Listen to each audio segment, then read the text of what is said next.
USC and Nebraska. Now, this one feels like this is going to be a shootout, right? To me, this one feels like both teams can score at a high level.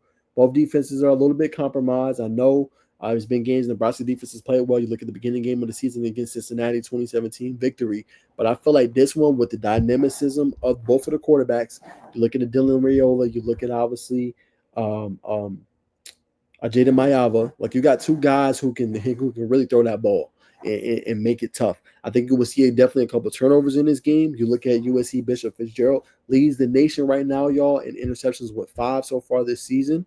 And credit to Nebraska for already being bowl eligible this year at 6-2. Man, they've been a really good team. And the big question in this one is, can USC stop the running game?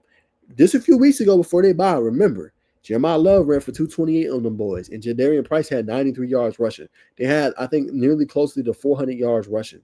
They're going to face another animal in Nebraska in this game, right, with Emmett Johnson, right? He's one of the best in the Big Ten, 837 rushing yards this year and 9 touchdowns. He flat out just gets it done. So when you have that and you have a quarterback that's emerging with confidence, that's really underrated, that can make any throw on the field, that opens up for you for big plays down the field. Now, he's going to have to be careful with Bishop Fitzgerald being in there and how opportunistic he is. But if you can establish a run with Johnson, you can use play action, hit tight ends, and then you can kind of segue your receiver past the tight end for those deep post routes or corners or whatever it may be in that game. I feel like Nebraska could be one of those teams that pulls it off.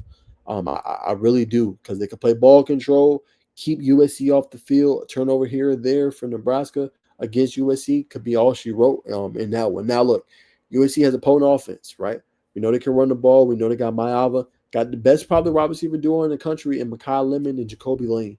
Both of those guys can fly. Both of those guys are really good. But it's going to be critical for Nebraska to slow down, obviously, the explosives, the big plays down the field. Can they do that at a consistent rate? Can they slow down and shut down a top 5 receiver in the country, according to statistics, in Makai Lemon? That's easier said than done. So it's a lot of intrigue in this game. It's going to be on NBC, and I think it's going to be one of the better games of this past weekend. And I feel like Nebraska is one of those teams that can hit kind of that knockout punch on USC. That would be their 3rd loss. They would be 3-2 in the Big Ten. Kind of hard to kind of come back from that in the season.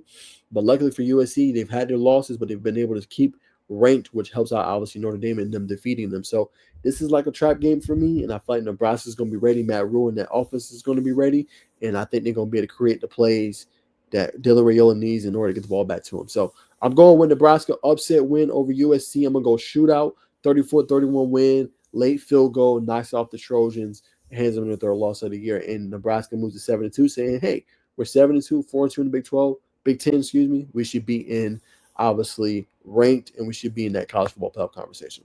So I'm going with Nebraska with a big win in that one over the